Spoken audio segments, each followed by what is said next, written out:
உலகத்துல இருக்கக்கூடிய அனைத்து மக்களுக்குமே பாத்தீங்கன்னா ஒவ்வொரு விதமான வினோதமான விஷயங்கள் இருக்கும், குணங்கள் இருக்கும். ஆனா அந்த மாதிரியான வினோதமான விஷயங்கள் இருக்கிறது தப்பில்லை அப்படின்னாலும் கூட மம்மி மனுஷன்ல இருந்து மின்னல் மனுஷன் வரைக்கும் அந்த உலகத்துல வாழ்ந்திருக்காங்க அப்படின்னு கேட்கும்போது ரொம்ப சுவாரஸ்யமா இருக்குதுல்ல. சோ உலகத்துல உயிர் வாழ்ந்த விசித்திரமான 10 மனுஷங்க பார்க்கலாமா? வாங்க வீடியோக்குள்ள போகலாம். Number 1, Rai Sullivan. சோ இவர் பாத்தீங்கன்னா வினோதமான வரலாற்றை கொண்டிருக்காரு. இவர் பாத்தீங்கன்னா வெர்ஜீனியாவில் இருக்கக்கூடிய ஷெனான்டோ அப்படிங்கிற தேசிய பூங்காவில் முன்னாள் பூங்கா பாதுகாவலரா பணிபுரிஞ்சிருக்காரு. இவர் பாத்தீங்கன்னா 1983ஆம் ஆண்டு தன்னுடைய 71 வயதுல தன்னை தானி துப்பாக்கியால சுட்டுக்கிட்டே இறந்து போயிருக்காரு. இவரு காதலில் தோல்வியுற்றதால இப்படி இறந்திருக்காரு அப்படின்னு கூறப்படுது. சல்லியனின் வாழ்க்கையை பார்க்கும்போது அதுல சில வினோதமான சம்பவங்கள் நடந்திருக்குது அப்படிங்கிறது நமக்கு தெரிய வருது. இவரு உலகிலேயே அதிகமான அளவு மின்னல் தாக்கியதற்கான கின்னஸ் உலக சாதனையை படைச்சிருக்காரு. இவருக்கு முதல் மின்னல் தாக்குதல் பாத்தீங்கன்னா 1942 நிகழ்ந்திருக்கு. அதுக்கப்புறம் மறுபடியும் 1969 இடியால தாக்கப்பட்ட இவரு தொடர்ந்து 1970, 1972, 1973, 1976 ஆகிய ஆண்டுகள்ல இடியால தாக்கப்பட்டாராம். இது சாதாரணமான விஷயம் இல்லை இல்லையா? சோ ஒரு மனுஷன் மேல மின்னல் தாக்குவதற்கான வாய்ப்பு அப்படிங்கிறது பாத்தீங்கன்னா ரொம்ப ரொம்ப ரொம்ப கம்மி. 4.15% மட்டும்தான் வாய்ப்பு இருக்கு. ஸோ அப்படி இருக்கையில எப்படி ஒரு மனுஷனை இப்படி ஓயாம மின்னல் தாக்கிட்டே இருக்குது அப்படிங்கிறது தான் வியப்புக்குரிய சங்கதியா இருக்கு. 1942க்கு முன்னாடியே தான் இடியால் தாக்கப்பட்டதாக சல்லிவன் சொல்லியிருக்காரு. தன்னுடைய தந்தையோட கோதுமை வயல்ல இருந்த போது மின்னலால தாக்கப்பட்டதாக அவர் சொல்லியிருக்காரு. ஆனா அதை நிரூபிக்க வழி இல்லாததால அவர் அதை பற்றி அதுக்கப்புறம் யாருக்கிட்டையுமே பேசலையாம். Number 2, Norton. ஜோஷுவா நார்டனும் வினோதமான வரலாற்று கொண்ட மனுஷன் தாங்க. ஜோஷுவா நார்டன் சான் பிரான்சிஸ்கோவின் குடிமகன். இவர் பாத்தீங்கன்னா 1859ஆம் ஆண்டு தன்னை அமெரிக்க பேரரசின் அரசர் அப்படின்னும் மெக்சிகோவின் பாதுகாவலர் அப்படின்னும் தன்னை தானே அழைச்சுக்கிட்டாராம். ஆனா உண்மையில அப்போ அமெரிக்க காங்கிரஸ் தான் ஆட்சியில் இருந்துச்சு. நார்டன் தன்னுடைய வாழ்நாள்ல பல வித்தியாசமான செயல்களை செஞ்சாராம். ஜூலை 1860ஆம் ஆண்டு தான் அதிகாரத்தில் இருப்பதாக நினைச்சுக்கிட்டு அமெரிக்காவை கலைச்சாரு. அமெரிக்க காங்கிரஸிற்கு தடை விதிச்சாரு. ஆனா இவர் உத்தரவுகளை யாருமே செவி கொடுத்து கேட்கவே இல்லை. ஜனவரி 1867 அவருக்கு மனநல கோளாறு ஏற்பட்டதாக கூறி ரோந்து அதிகாரி ஒருவர் அவரை கைது செஞ்சுட்டு போயிட்டாராம். ஆனா அவர் அமெரிக்காவை சேர்ந்தவர் அல்ல அப்படிங்கறதுனால அவரை கைது செய்வதில் குழப்பம் ஏற்பட்டிருக்கு. இதற்காக காவல்துறை அதிகாரி இவர்கிட்ட மன்னிப்பு கேட்டுக்கிட்டாராம். 1869ஆம் ஆண்டு இவர் ஜனநாயக கட்சிகளை ஒழிக்க ஆணை பிறப்பித்தாரு. 1872ஆம் ஆண்டு ஓக்லாந்து மற்றும் பிரான்சிஸ்கோவுக்கு இடையில இருக்கக்கூடிய ஒரு பாலத்தை கட்ட உத்தரவிட்டிருக்காரு. அவர் மனநலம் பாதிக்கப்பட்டவராக இருந்தாலும் கூட அமெரிக்காவை குறித்த அவருடைய பல நல்ல திட்டங்கள் இருந்திருக்கு அப்படிங்கிறது தான் குறிப்பிடத்தக்கது. 1870 மக்கள் தொகை கணக்கெடுப்புல நார்டனுக்கும் வயது 50 அப்படின்னும் அவருடைய தொழில் பேரரசாக இருப்பது அப்படின்னும் அமெரிக்க அரசு எழுதியிருக்கு. அவர் மக்கள் கிட்ட வரிகளை வசூலிச்சாரு அப்படிங்கிறது தான் தனியான விஷயமே. தனக்கென தனி நாணயத்தையே தயார் செஞ்சுக்கிட்டாராம். அதையும் வெளியும் விட்டாராம். அப்ப யோசிச்சு பாருங்க, மனசால ஒரு பேரரசா எந்த அளவுக்கு அவர் வாழ்ந்திருக்காருன்னு. Number 3, Adam ரெய்னர். வரலாற்றுல ரொம்பவே குள்ளமாகவும் அசுர வளர்ச்சியோடையும் இருந்த ஒரு நபர் தான் ஆடம் ரெய்னர். விசித்திரமா இருக்கிறது இல்லையா? 1917ஆம் ஆண்டு இவர் ராணுவத்துல சேர விரும்பியதால சோதனை செய்யப்பட்டிருக்காரு. ஆனா அவருடைய உயரம் ரொம்பவே குறைவாக இருந்திருக்கு. அவருடைய உயரம் 18 வயசுல 4 அடி 6.3 அங்குலமாகவும் 19 வயசுல 4 அடி 8.3 அங்குலமாகவும் இருந்திருக்கு. அதுக்கப்புறம் அவருக்கு இருந்த பிட்யூட்ரி கட்டியால அவருடைய வளர்ச்சி திடீர்னு அதிகமாகி இருக்கு.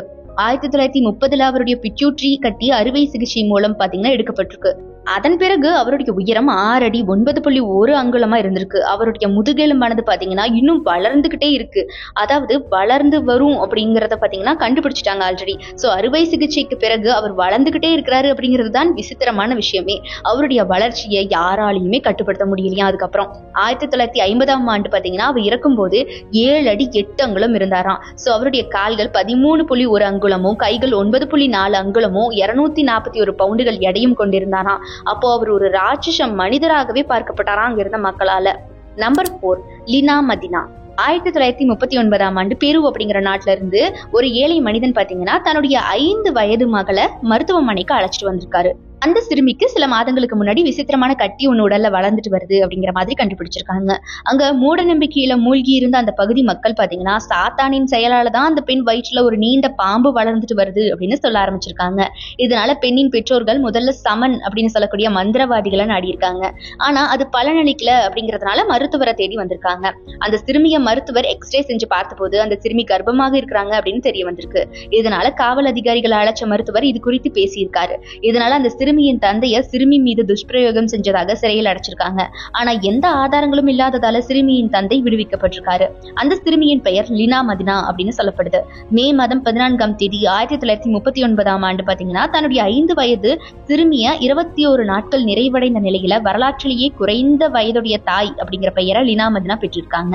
சோ இதை அவங்க தந்தையே சொல்லியிருக்கிறது தான் ஆச்சரியமா இருக்கு. லினா இப்பவும் பெருவில் இருக்கக்கூடிய சிகாகோ சிகோ அப்படிங்கிற சிறு நகர்ல வசிச்சுட்டு வராங்களாம். எவ்வளவு விசித்திரமா இருக்குது இல்லையா? So number 5, Julia Pastrana. பிரபல அறிவியல் அறிஞர் சார்லஸ் டார்வின் பாத்தீங்கன்னா ஜூலியா குறித்து கூறும்போது அவர் வரலாற்றுல குறிப்பிடத்தக்க பெண் அப்படின்னு சொல்லியிருக்காரு. சோ அவருக்கு இருந்த ஹைப்பர்டிரிகோசிஸ் டெர்மினலிசின் அப்படின்னு சொல்லக்கூடிய மரபணு நோயின் காரணமாக அவருடைய முகமும் உடலும் கருப்பு முடியால மூடப்பட்டிருக்கு. அதே மாதிரி அவருடைய காதுகள் மற்றும் மூக்கு வழக்கத்திற்கு அதிகமா பெருசா இருந்திருக்கு. ஹைப்பர் பிளாசியா அப்படிங்கிற நோயால அவருடைய பற்கள் ஒழுங்கற்ற வரிசையில அமைஞ்சிருந்திருக்கு. ஜூலியா மெக்சிகோவில் இருக்கக்கூடிய சினலோவா அப்படிங்கிற மாநிலத்துல 1834 பிறந்திருக்காங்க. அதுக்கப்புறம் பாத்தீங்கன்னா தியோடர் லிண்ட் அப்படின்னு சொல்லப்படுற ஒரு நபரை பாத்தீங்கன்னா அமெரிக்காவில அவங்க திருமணம் செஞ்சுக்கிட்டாங்களாம். இந்த திருமணத்துக்கு அப்புறம் தான் கோரமான சம்பவம் ஒண்ணு நடந்திருக்கு. அதாவது லிண்ட் அந்த பெண்மணியுடைய கணவன் என்ன பண்றான்னா ஜூலியாவை அமெரிக்கா ஐரோப்பா வழியா சுற்றுப்பயணம் அழைச்சிட்டு போய் அங்க அந்த பெண்ணை காட்டி உலகின் அசிங்கமான பெண் அப்படின்னு சொல்லிட்டு மக்கள் கிட்ட காட்டி பணம் சம்பாதிக்க ஆரம்பிச்சிருக்கான். ஜூலியா 25 வயதுல கர்ப்பமா இருந்திருக்காங்க. அதுக்கப்புறம் பிறந்த அவருடைய குழந்தை ஹாரியும் அவங்கள மாதிரியே குறைபாட்டோட பிறந்திருக்காங்க. ஆனா சிறிது நேரங்களிலேயே குழந்தை இறந்து போயிருக்கு. அடுத்த 5 நாட்கள்ல ஜூலியாவும் இறந்து போயிருக்காங்க. அப்போ கூட லிண்ட் அதாவது அந்த பெண்மணியுடைய கணவன் இருக்கான் இல்லையா, அவனுக்கு பேராசை அடங்கலையாம். ஜூலியா மற்றும் ஹாரி அதாவது அவனோட குழந்தைய கூட விடாம அந்த உடலை பதப்படுத்தி அதை ஒரு காட்சி பொருளா வச்சு பணம் சம்பாதிச்சுட்டு இருந்திருக்கான் லிண்ட். அதுக்கப்புறம் வெவ்வேறு மனுஷங்க அந்த உடலுக்கு உரிமையாளராக மாறி அதுக்கப்புறம் 2013ஆம் ஆண்டு தான் அவருடைய உடலை அடக்கம் செய்யப்பட்டிருந்திருக்கு. எவ்வளவு கொடூரமானதா இருக்குல்ல. Number 6, curl டான்ஸ்லர். கார்ல் தன்னுடைய 50வது வயதுல அமெரிக்காவுக்கு குடிபெயர்ந்திருக்காரு. புளோரிடாவில் பாத்தீங்கன்னா மரைன் மருத்துவமனையில அவருடைய வேலை இருந்திருக்கு. 1930 இவர் சிகிச்சைக்கு வந்த 22 வயது கியூபா பெண் ஒருவர் மீது பாத்தீங்கன்னா காதல் கொண்டிருக்காரு. சோ அந்த பெண்ணின் பெயர் ஹெலினா ஹோயஸ் அப்படின்னு சொல்லப்படுது. கார்ல் அந்த பெண்ணு கிட்ட தன்னுடைய காதலை சொல்லியிருக்காரு. ஆனா அந்த பெண் அதை ஏற்றுக்கலையாம். ஆனா கார்ல் அவரை மரணத்திலிருந்து காப்பாற்ற நினைச்சு காச நோயில இருந்த அந்த பெண்ணை பாத்தீங்கன்னா தன்னால முடிஞ்ச பல்வேறு வழிகள்லயும் போய் காப்பாற்ற நினைச்சிருக்காரு. கார்ல் அந்த பெண் கிட்ட தன்னுடைய காதலை சொல்லியிருக்காரு. ஆனா அந்த பெண் அதை ஏத்துக்கல. சோ இதுக்கப்புறம் என்ன நடக்குது அப்படின்னு பாத்தீங்கன்னா 1931ஆம் ஆண்டு அக்டோபர் மாதம் ஹெலினா இறந்து போயிருக்காங்க. ஆனா அடுத்த சில சம்பவங்கள் நடந்திருக்கு. 1933ஆம் ஆண்டு ஏப்ரல் மாதத்துல ஒரு மாலையில கார்ல் ஹெலினாவின் உடலை கல்லறையில இருந்து தோண்டி வீட்டுக்கு எடுத்துட்டு போயிருக்காரு. அவங்க அதாவது அந்த பெண் இருக்காங்க இல்லையா, அந்த சடலத்தின் எலும்புகளை கம்பிகள் கொண்டு கட்டி இணைச்சிருக்காரு. சிதைந்த தோள்களுக்கு பதில் அவருடைய உடல்ல பட்டு துணிகளை கட்டியிருக்காரு. தலையில முடி இல்லாததால விக் அப்படிங்கிற செயற்கை முடிய அணிவிச்சிருக்காரு. அந்த சடலத்திற்கு கையுறைகள் காலுறைகள் அணிவிச்சு அவருக்கு நகைகளையும் போட்டு விட்டுருக்காரு. அந்த உடலின் மேல வரக்கூடிய அந்த துர்நாற்றத்தை தடுக்கிறதுக்காக கார்ல என்ன பண்றாரு, ஏராளமான அந்த வாசனை திரவியங்களையும் பயன்படுத்தி இருக்காரு. 1940 அக்டோபர்ல இறுதியாக ஹெலினா உடல் போலீசாரால கைப்பற்றப்பட்டிருக்கு. கார்ல் கைது செய்யப்பட்டு மனநல மருத்துவமனையில சேர்க்கப்பட்டிருக்காரு. அதுக்கப்புறம் அவருடைய மனநலத்துல எந்த பாதிப்பும் இல்லாததை அறிஞ்சு அவங்க என்ன பண்றாங்க, விடுவிச்சிடுறாங்க.